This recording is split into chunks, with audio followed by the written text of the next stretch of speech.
what your country can do for you. Ask what you can do for your country. Kata-kata yang selalu terngiang di telingaku.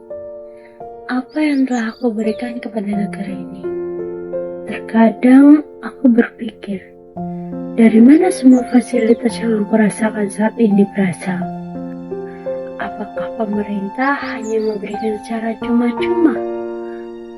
Atau ini memang hakku sebagai warga negara? Lantas, jika ini memang hakku, tentu ada kewajiban yang harus aku penuhi. Pertanyaan selanjutnya adalah, apa kewajibanku sebagai warga negara? Apakah aku sudah melaksanakannya?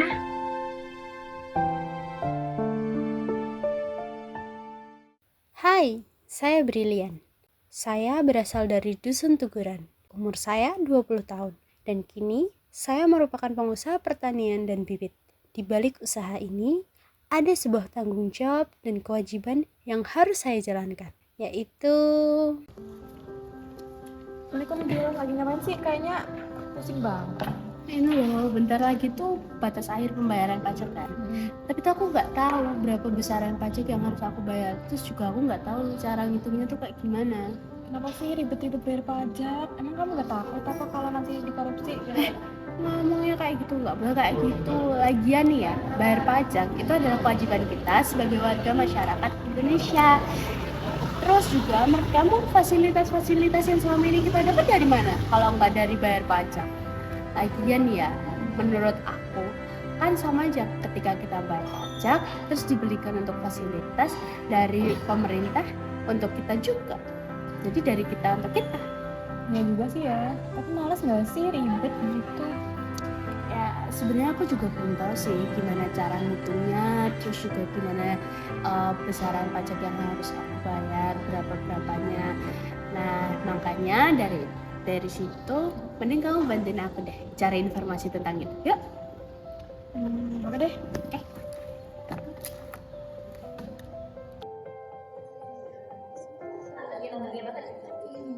Nah, daripada kita bingung kayak kita nggak tahu cara ngitungnya, mending kita ke KPP aja sekarang biar kita dijelasin secara detail di sana. Boleh deh. Yuk.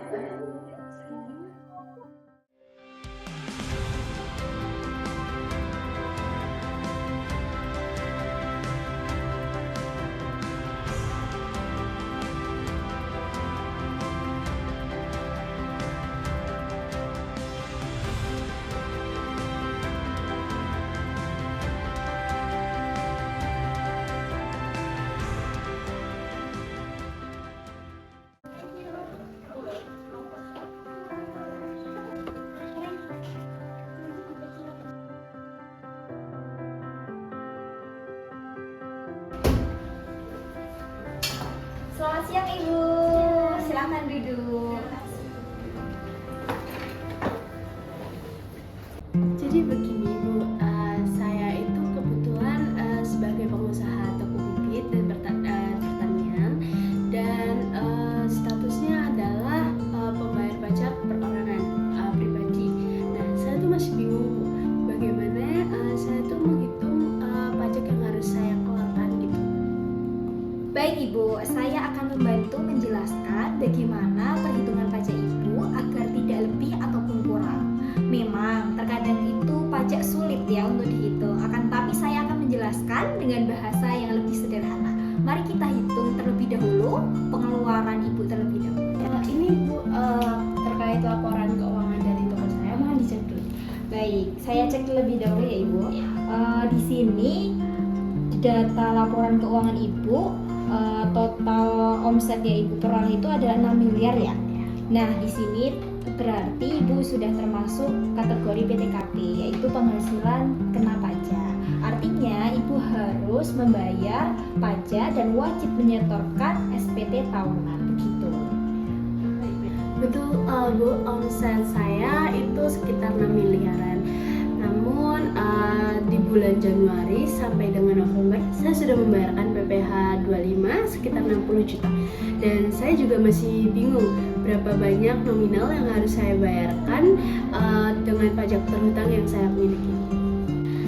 Sebelum memulai perhitungan, saya akan menjelaskan terlebih dahulu biaya pengeluaran yang dapat dikurangkan maupun tidak dapat dikurangkan dalam perhitungan pajak terlebih dahulu ya Ibu. Nah, dalam perpajakan, biaya pengeluaran itu dibagi menjadi dua Ibu, biaya deductible dan non-deductible.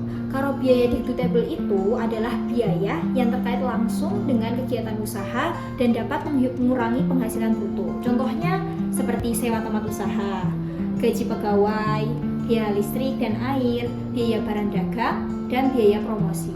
Kalau biaya non-deductible itu adalah biaya yang tidak dapat dikurangkan dalam perhitungan pajak. Karena apa? Karena sifatnya itu pribadi dan tidak ada kaitan langsung dengan usahanya. Kalau di kasus Ibu itu seperti biaya makan pribadi dan liburan keluarga. Seperti itu Ibu.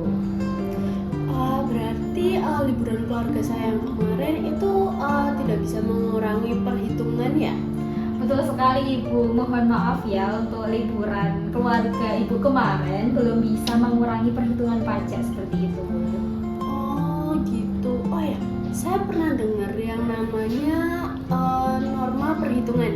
Nah, kira-kira pajak yang saya bayarkan atau saya itu termasuk norma perhitungan nggak sih? Jadi begini Ibu, norma perhitungan itu ialah salah satu metode perhitungan penghasilan neto berdasarkan persentase yang telah ditetapkan oleh DJP. Dan untuk kasus norma perhitungan itu biasanya dilakukan oleh usaha yang tidak menyelenggarakan pembukuan.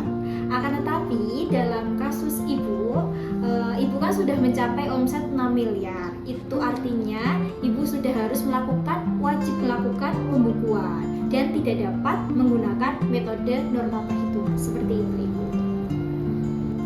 Oh begitu, berarti karena omset saya sudah besar dan saya harus wajib membuat pembukuan ya. Oh berarti cara penghitungannya itu dengan penghasilan dikurangi biaya nyatanya.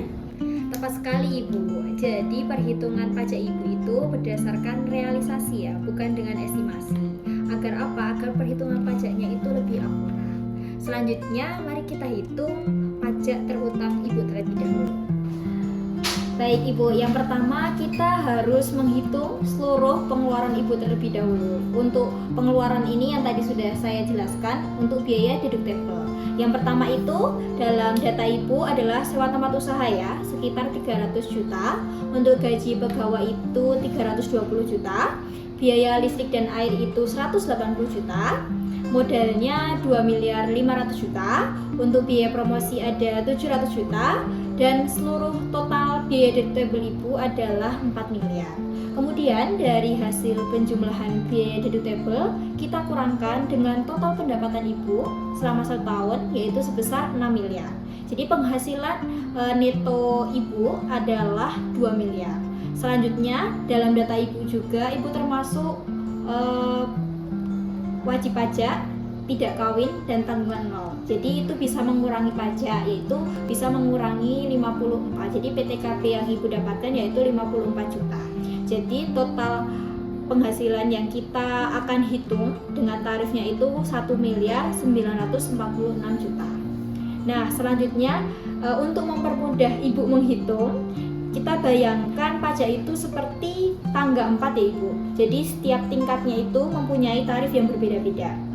Yang pertama, untuk tingkat pertama penghasilannya sampai dengan 60 juta itu dikenakan tarif 5%. Jadi untuk perhitungan yang pertama adalah 60 juta kita kalikan dengan 5%. Hasilnya adalah 3 juta. Untuk tingkat yang kedua itu untuk penghasilan 60 juta sampai dengan 250 juta. Kan di situ selisihnya adalah 190 juta dan dikenakan tarifnya adalah 15%. Jadi 190 juta kita kalikan dengan 15% menghasilkan 28.500.000. Untuk yang selanjutnya pendapatannya itu rentang 250 juta sampai dengan 500 juta. Nah, untuk selisihnya adalah 250 juta. Itu yang nanti kita kalikan dengan tarifnya 25%, menghasilkan 62.500.000 begitu. Nah, yang terakhir itu dari sisa penghasilan Ibu. Tadi yang pertama itu kan 1 miliar 946 juta. Kita kurangkan dengan 500 juta, menghasilkan 1 miliar 446 juta. Nah, itu dikenakan tarif tertinggi yaitu 30% menjadi 433.800.000. Lalu kita semua jumlahkan bersama dari tingkat pertama, tingkat kedua, tingkat ketiga, dan tingkat yang tertinggi itu menghasilkan total PPh-nya adalah 527.800.000. Setengah miliar sendiri, Bu. Wah, kalau kayak gitu saya bisa beli traktor 3 biji buat sawah saya. Iya Bu, benar. Tapi tenang saja, kan tadi Ibu sudah bilang kalau Ibu sudah membayar cicilan PPh 25 sebesar 60 juta.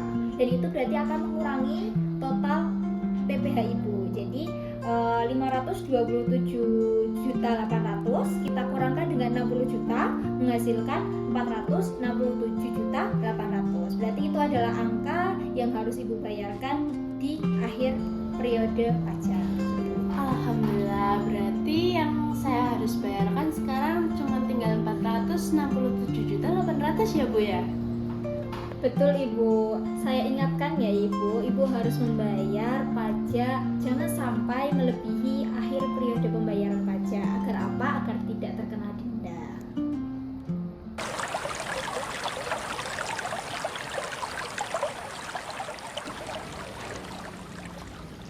Prilly!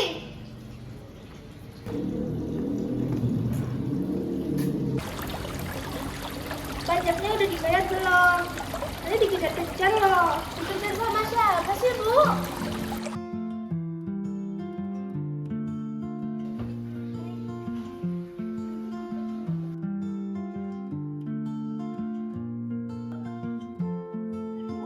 Selamat datang Ibu, selamat siang. Saya akan terlebih dahulu. Kenalkan, nama saya Gasinda, selaku petugas pajak yang akan membantu Ibu dalam proses pembayaran pajak. Apakah ada keluhan dan apa yang dapat saya bantu? Begini Bu, saya adalah salah satu pemilik usaha restoran fast food dengan status pajak pribadi, kriteria UMKM. Pada tahun ini adalah tahun pertama saya menjalankan bisnis yang saya miliki.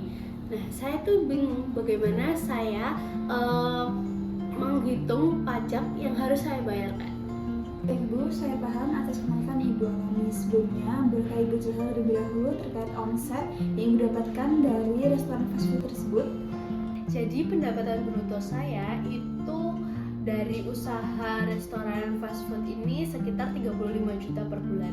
Lalu ada biaya pengeluaran yang lainnya yang saya keluarkan yaitu seperti gaji karyawan sekitar 60 juta, lalu ada biaya bahan baku sekitar 200 juta, lalu ada sewa tempat sekitar 40 juta, lalu membayar air dan juga listrik sekitar 15 juta. Baik, mari kita hitung terlebih dahulu berapa besar pajak bruto yang harus dibayarkan pada tahun ini. Yang perlu digarisbawahi bahwasanya pengenaan tarif UMKM itu dikalikan dengan pendapatan bruto atau omset per tahun. Maka dari itu, awal kita harus menghitung terlebih dahulu berapa besar omset tahun ini yang Ibu dapatkan dari fast food restoran Ibu.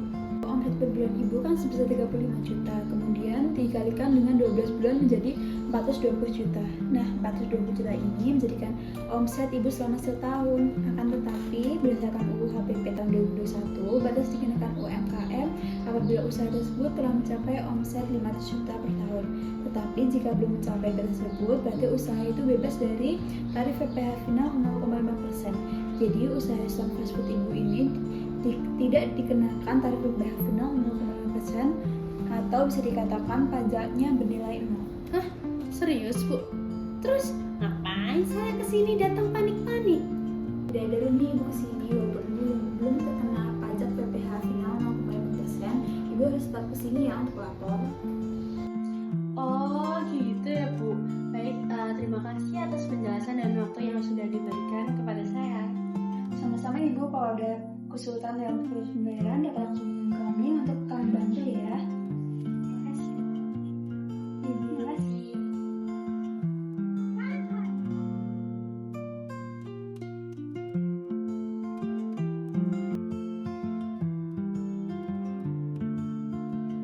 Kamu ngapain senyum? Ibu, ternyata pajak kita tuh masih nol loh Bu. Tapi kita tetap harus lapor juga loh ke pajak. Dan sekarang anak Ibu jadi UMKM taat pajak. Keren dong, makanya kalau misalkan kamu ada kebingungan atas perhitungan apapun